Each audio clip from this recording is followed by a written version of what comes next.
Yes, Kenya. Tamu sana, yes. I want us to listen to some remarks made by Didmas Baraza, Kimilili Member of Parliament. For the remarks are going to form the basis of our analysis and discussion right now. You've had mercy for those ones that were coerced. Why not for Waluke in this case? You know, it's not a very good question. One thing that I want to tell you that when Waluke was jailed, he was jailed under Uhuru Kenyatta's administration. We in Tangatanga at that time, we put together a battalion of lawyers. We put together resources and got him out on bond pending appeal. He was out. He went back to court, and after elections, the High Court again, maintained the sentence that was imposed on him, and then went back to prison. So the only way we can assist him is that we are also willing and ready.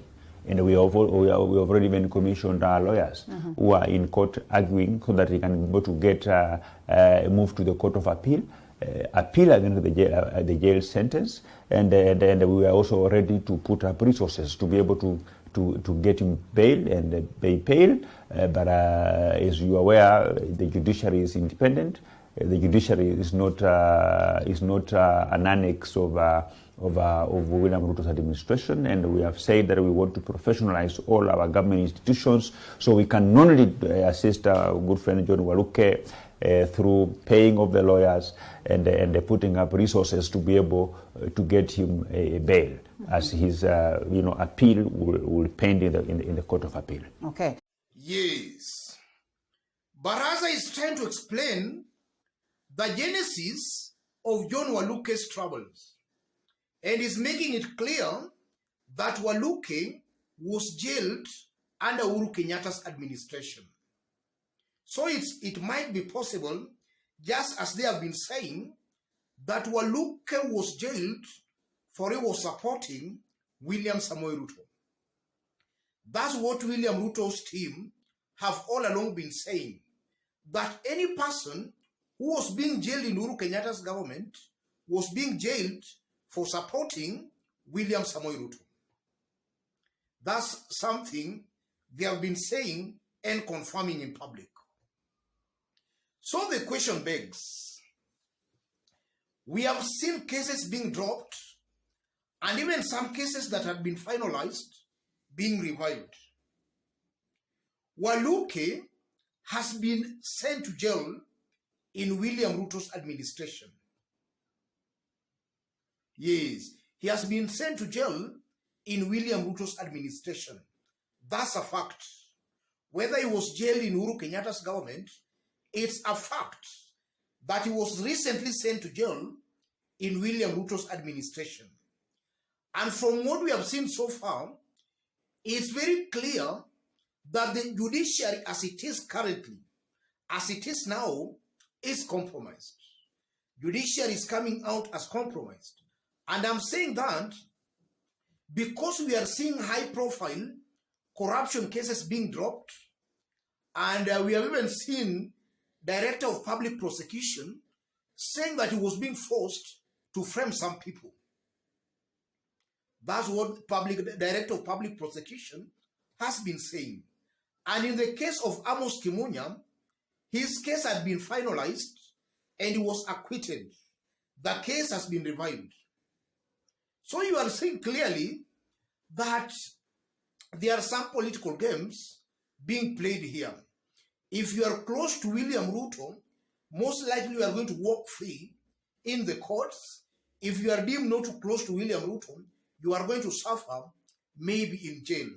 And that's exactly what has befell John Waluke. John Waluke dumped William Ruto as Kenyans were heading to the elections. And it's almost certain, and this is a fact, that if he could have been supporting William Ruto, most likely he could not have been in jail as I talk.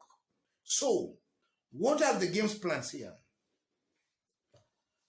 I believe that Didmas Baraza and his team are trying to play some political games here.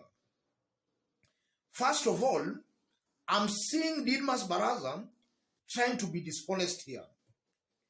Why are they now just saying that they are now planning to gather funds, or rather to mobilize funds for the release of John Waluke only after Raila Odinga had complained and demanded Waluke to be released? All this while, we have only been seeing Azimio leaders complaining about John Waluke. Didmas Baraza has never come out to also complain, to demand for the release of John Waluke. Why is it coming out now that Raila Odinga demanded for the release of John Waluke? There is some kind of dishonesty here. Didmas Baraza is playing politics. And that also just explains that Ruto's team, maybe even William Ruto included here, is just trying to use the likes of Didmas Baraza to hoodwink residents of Bungoma that William Ruto is doing all he can to release John Waluke. That's the first thing I'm seeing here. Didmas Baraza, they're playing politics. Ruto's team, they are not honest that they want to release John Waluke.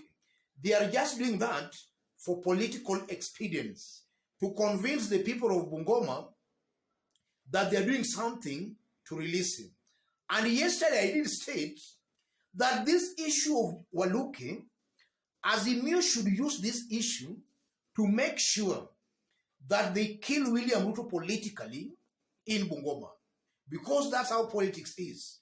If Azimio can use this issue of John Waluke pretty well, they'll render William Ruto very unpopular in Bungoma, in that Bungoma residents voted for William Ruto. And we have seen leaders from the mountain, leaders from Kalenjin Rift Valley being set free. Why is a leader from Bungoma, from Western, being sent to jail? Azimio should use this occasion to make sure they render William Ruto very unpopular in Bungoma and more so in Western. And then I'm also seeing a second game plan here. I'm seeing a scared William Ruto. A William Ruto who, upon Raila saying that they should release John Waluke, I'm seeing a trembling William Ruto who might now even be forced to make sure John Waluke is out of prison. And the reason is simple. Waluke's continued stay in prison is going to injure William Ruto's popularity in Bungoma County. And I'm saying that because it's a tool Azimio Brigade can use very effectively to incite residents of Bungoma and, to a larger extension, Western residents. Azimio can use that to incite them against William Ruto's government. And we know there is a looming by-election, senatorial by-election in Bungoma. And now this thing coming at this time can also work against Kenya Kwanza's candidate as far as that senatorial seat is concerned. And also, just as I did explain yesterday, already William Ruto has betrayed Moses Wetangula in Bungoma. Ruto's party order is fielding a candidate for Bungoma senatorial seat. In arrest, we expected that Ruto was to support Wetangula's candidate in that seat was Ford Kenya's seat, Wetangula's seat. But we are seeing William Ruto also angling to take away that seat from Ford Kenya. So I'm taking that as a way that William Ruto has already betrayed Wetangula. But Wetangula cannot talk because of some political reasons. So Azimio again can use that very effectively to incite the residents again in Bungoma. And William Ruto might have just realized all those, and maybe now he's just trying to lay out plans to make sure John Waluke is out of jail. That's also something I'm seeing here, ladies and gentlemen. As I conclude, Those remarks by Didmas Baraza is very dishonest and very hypocritical. He is very hypocritical. He has been silent ever since Waluke was sent to jail. He's just coming out now that Raila Odinga has demanded for the release of John Waluke. When Western Kenya members of parliament were demanding for the release of John Waluke, Baraza was nowhere. In fact, he was silent. You can see clearly he is dishonest. And those remarks by Baraza again just exposes a trembling William Ruto, who has been actually, Raila's remarks might have threatened William Ruto a bit. So William Ruto might be trying also to lay strategies to make sure Waluke is out of jail for his own political survival in Bungoma County. Let me stop it there, ladies and gentlemen. Just as I did indicate when I was starting, if you are watching us for the very first time, subscribe, give this video a like. If you want to support our channel, I've pinned my number on the comment section. Contact me through the number or feel free to channel any contribution to the number. Let's meet in our next analysis. Thank you.